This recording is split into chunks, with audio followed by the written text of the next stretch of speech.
And he said, no. I said, yes. And this is it. The Parker Solar Probe was launched in August 2018, right? And it was going to travel almost, well, we are 150 million miles away from, kilometers away from the sun, Earth. It was almost going to touch it there, 4 million kilometers. And I told him that it will reach there in 6 years. So right about now, December 2024, man-made craft would actually get very close to the sun. In fact, it's already doing a wonderful thing, giving back a lot of data. But that's another... Yeah, it takes more than 2 hours. I won't go into that. But if anybody's interested, please contact me. You can track it now, right now, where the solar probe is. But the point of it was, Harris said, he said, I know you won't tell me these things if there's no another follow-up question. And the follow-up question is, where would Malaysia be in 6 years when the Parker Solar Probe almost touches the sun? And it's 6 years now, all right? So this is the context we want to provide, you know. So we go down memory lane. So I'm taking May 2018 as the great new dawn, and you know what happened? We'll go through this just to refresh your memory of all the things that went through. And so that you know that the manifesto was not a Bible according to our great man. And Sheraton move happened, and then a lot of people got disappointed, disillusioned. And then, of course, Martin resigned and a whole bunch of others come in and out. You know all of them, same characters. And of course, COVID happened and a whole lot of things. But I think the one good thing that happened during that time was the anti-hopping law. Anti-hopping law, because there would have been chaos in November 2022 if the anti-hopping law wasn't in place. Hi, we all know this 138-page Pakatan Harapan manifesto, and we all also know what happened. Prime Minister said, Dr. Mahathir says, we promised everything because we didn't think we would win. I'm tired of party manifestos.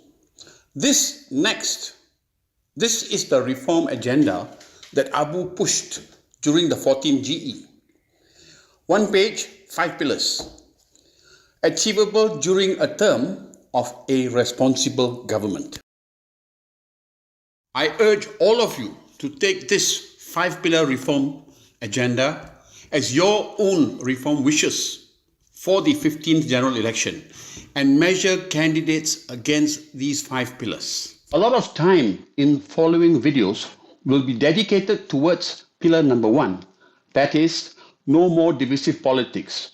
I think it's extremely important that we all come together with a collective voice, but first understand the history and the reasons why I say there is no basis for dividing us along ethnic lines, and there's certainly no basis for pushing Negara Islam in this country.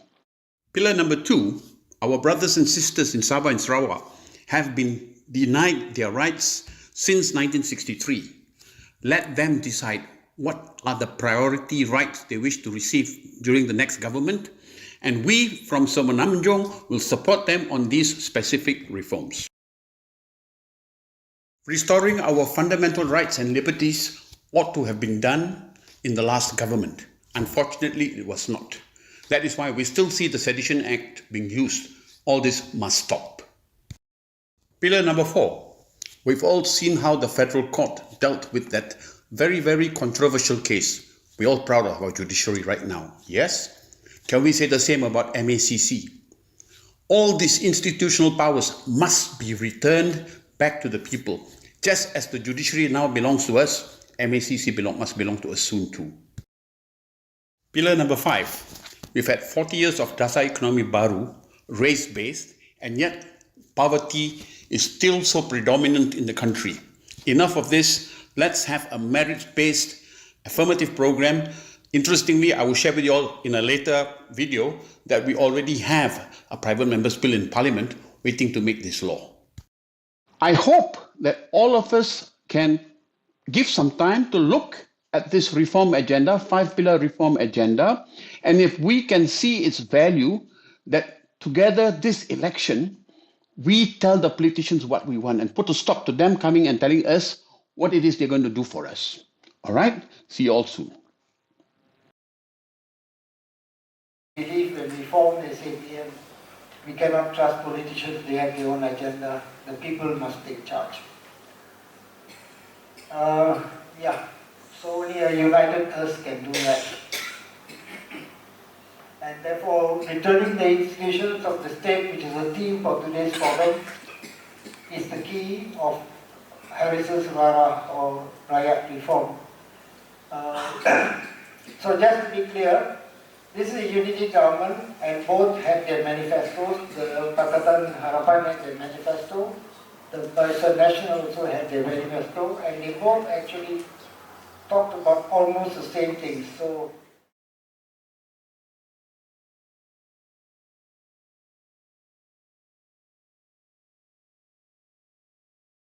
a reporter, after I was convicted in my sedition trial, came and interviewed me. At the end of it said, "Haris, you are very brave."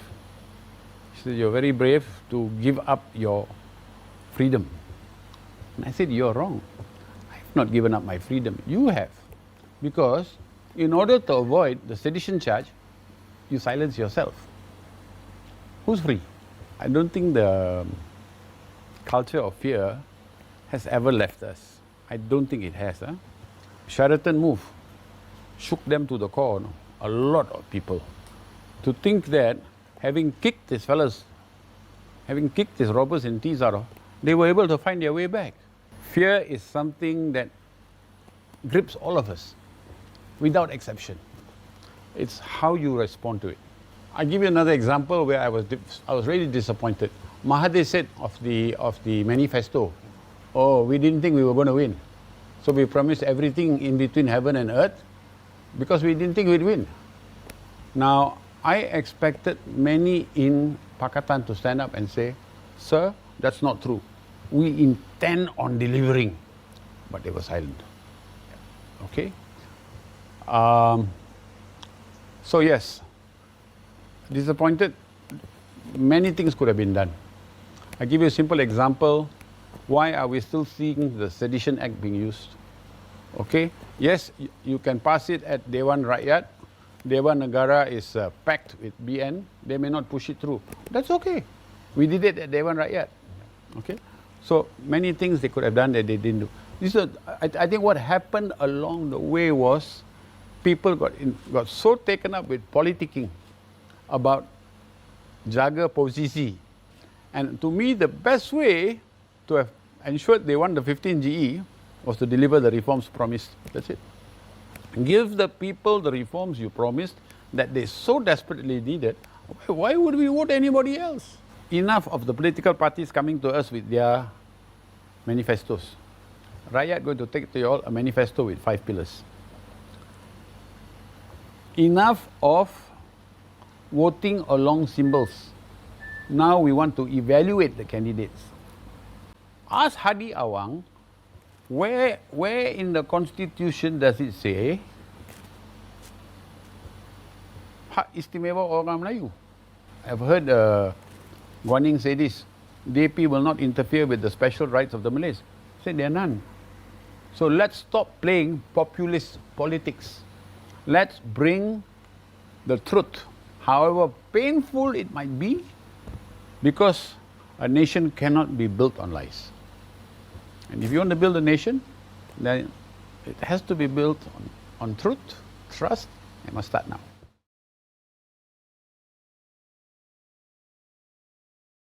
Now, Haris, kita kalau if we leave things alone to politicians alone, then it feels like boleh jadi gila lah, right? Tak ke mana-mana. Tak ke mana-mana, kan?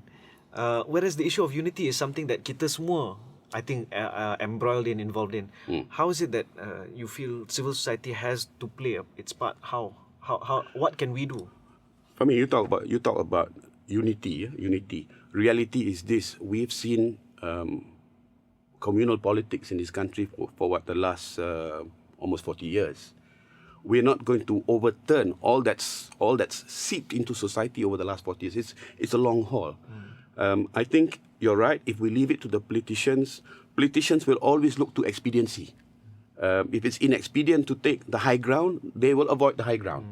I think it's important for civil society, efforts like this, your program, to try to get the message out that, you know, if people start to speak with one voice, we will begin to realize the people power that's entrenched in the Constitution. That's the vote.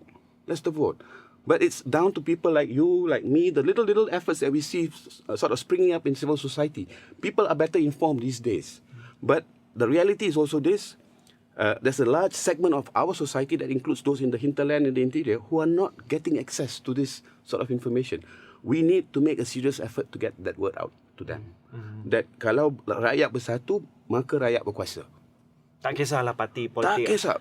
We have to rise above the party politics that we see in the country today, because, again, like I said, they will act according to party politics interests. Do you think, kan, in your heart dalam kalbu ni, can we do it or not? I firmly believe that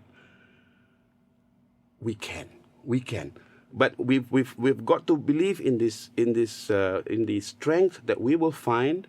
We only need to go back. You look at Fahmi Reza's punya 10 tahun sebelum merdeka, 1947, with the lack of information there, an entire nation brought the economy to a standstill for one day. Takkanlah hari ni kita tak boleh buat. Tapi I agree with you. Each one of us must have this love untuk each other.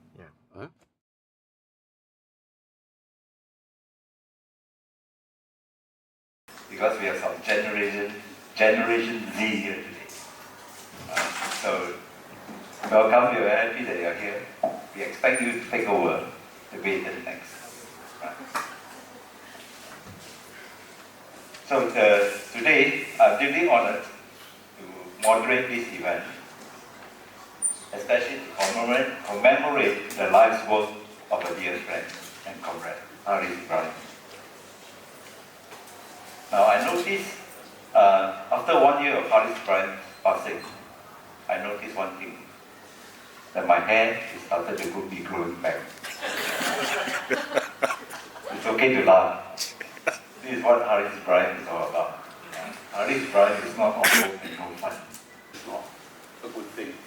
So, when you talk about the theme of our forum today is about giving the institutions back to the rakyat, but what do we mean by this? How do you give it back to the rakyat?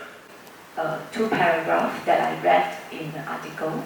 Because this article, the background is talking on America elections, the upcoming American elections.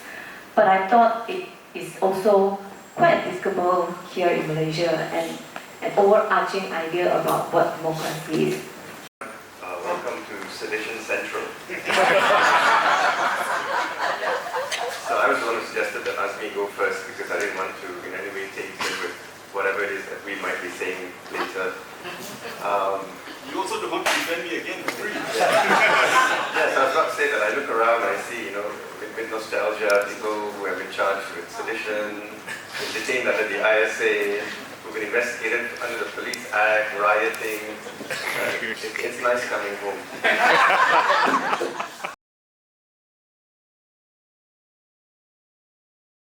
A common view of how to build this nation, a common vision that swore to him the integrity of our system. I know there's so many things floating around, and to be fair, I think civil society is not as united. I think one big question for me, because the overarching theme has been, we had to mobilize, we had to do something. Known as Malaysian. And my areas is field of political communication. So we are all like-minded people here. As Corbin said just now, particularly on why the younger generation seems a bit very slow. This is a representative of the Election Commission. Many years ago, when Hari started his activities, a few friends and I were those who used to accompany him to police stations.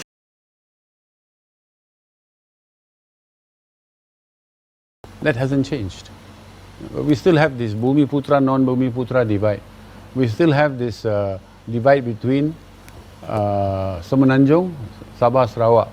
We still have this divide between a very, very devious attempt to divide Muslims, non-Muslims. Is it possible in this country, in the next election, to find 222 individuals who genuinely care for the rakyat, who do not see taking office in parliament as satu peluang untuk mengkayakan diri? If we can't, then this country doomed lah. And this is something, honestly, I don't think I'll see this in my lifetime. But this is where your generation needs to take the baton and run with it, and probably even during your lifetime you won't see it. But it's a fight worth taking.